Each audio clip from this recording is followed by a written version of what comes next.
We enter week 3 of the second Trump administration, watching it erase whole communities by doing away with DEI programs, refusing to allow federal agencies to acknowledge Black History Month, or other days recognizing diversity and scrubbing federal websites of any mentions of them. For instance, the CDC has deleted critical data pertaining to HIV and LGBTQ healthcare from its website. When it comes to the trans community, the efforts go even further.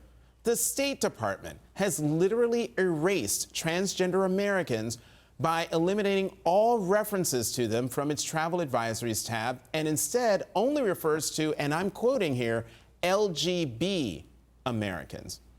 And sweeping executive orders target trans people, one aimed at ending federal support for young people to get gender-affirming care. Another order attempts to ban transgender troops from serving openly in the military, which is already being challenged in court. All of this is creating an environment where many in the LGBTQ community are asking, which of our hard-won rights will they come after next? And many fear same-sex marriage could be next.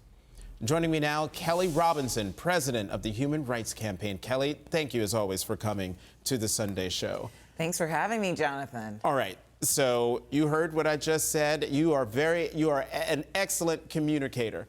Talk to the folks who are watching about what's happening to the community, these attacks on the communities, especially transgender Americans. Look, this is scary. I mean, they're coming after our fundamental freedoms, our freedom to be who we are at work, at school, to serve in the military, to be free from discrimination in all areas of our lives. And the thing that every American should be asking is, if they can do this to the LGBTQ plus community, if they can do this to trans Americans, who will they do it to next? And for me, the chaos is the point. These executive orders, many of them have not actually gone into effect yet. But when I look across the country, we're already hearing the stories of impact from young people who are saying that they're not being able to get their prescriptions refilled, to school systems. They're trying to figure out what the education executive order actually means for them providing safe spaces, safe and welcoming spaces for LGBTQ plus youth and their families. This is one of those times where we can't comply ahead of time.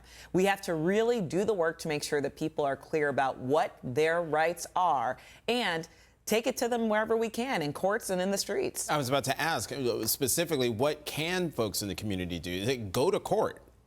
Yeah, well, I think last week actually showed us that they're not just going to be able to run over the American people. When there was that federal funding freeze that went into place and people experienced the impact, Head Start programs being unclear if they were going to be open the next day, school lunch programs being unclear if people were going to be able to get their lunches. When people stood up and fought back and made their voices heard, OMB rescinded the memo. That gives us a great template that when people make your voices heard about how dangerous these things are, the administration can't just steam over the American people. Although they rescinded the memo, but it's temporary. I mean, we should. It's temporary. So what do people do in this interregnum that we're in? Yeah. Well, and I think, look, even though it's temporary, it shows us that we can have wins even in this administration, even in this climate. So the thing that I really want folks to be aware of is you have to understand what your rights are. Right now, we are seeing these institutions start to comply with laws that do not exist. Look to corporate America, for example. How many companies have we seen roll back their diversity, equity, and inclusion programs or try to mask and disguise them when the laws of this country haven't changed?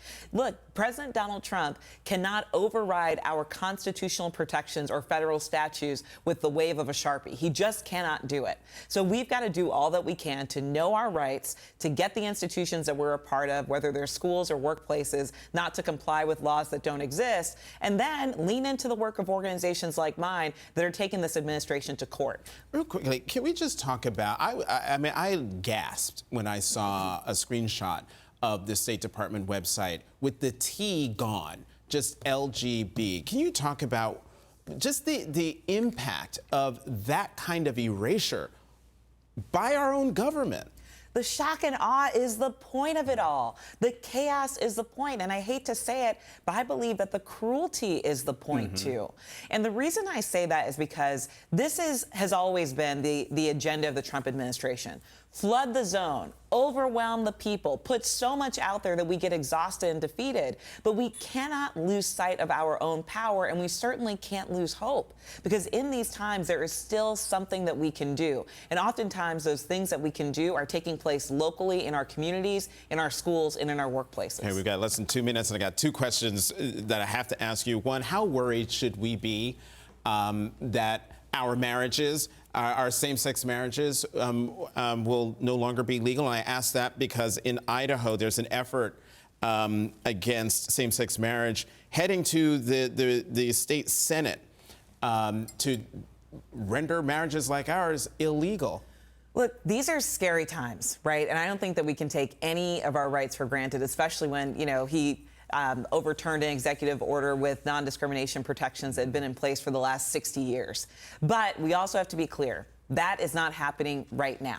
And the actions that we take today to protect the trans community, to show up and be loud and fight back, will help to make sure that we're protecting rights for all of our communities. So this is one of those moments where I think we all have to be vigilant, but not be afraid at what's coming at us. Mm-hmm. And I think it's Dan Savage who has a social media post that's gone viral, taking people back to the AIDS crisis and talking about how folks protested in the streets all day and then they went dancing all night, and that it was that dancing that gave them the fuel to fight. I want to end on a moment of joy because you're having a baby. I am. We are 7 months pregnant, kiddo coming in April, and so excited. See, and it is so wonderful, one, to hear this news, but also to see you smiling and reveling in the joy in a time when a lot of people are wondering whether we're going to make it through all this, and seeing that smile and knowing that the big joy that's coming in April, yeah, I hope gives people the fuel they need to press ahead. And there's a clarity of purpose here, right? The future that we're fighting for is right here and right now. We can't give up. Our ancestors didn't give up. Oh, that's for We've sure. got to keep the work going. That's right. If the ancestors can do it, and they had it way harder than we have it right now, so can we. Kelley Robinson, president of the Human Rights Campaign, thank you very much for coming back to the Sunday Show. Thank you.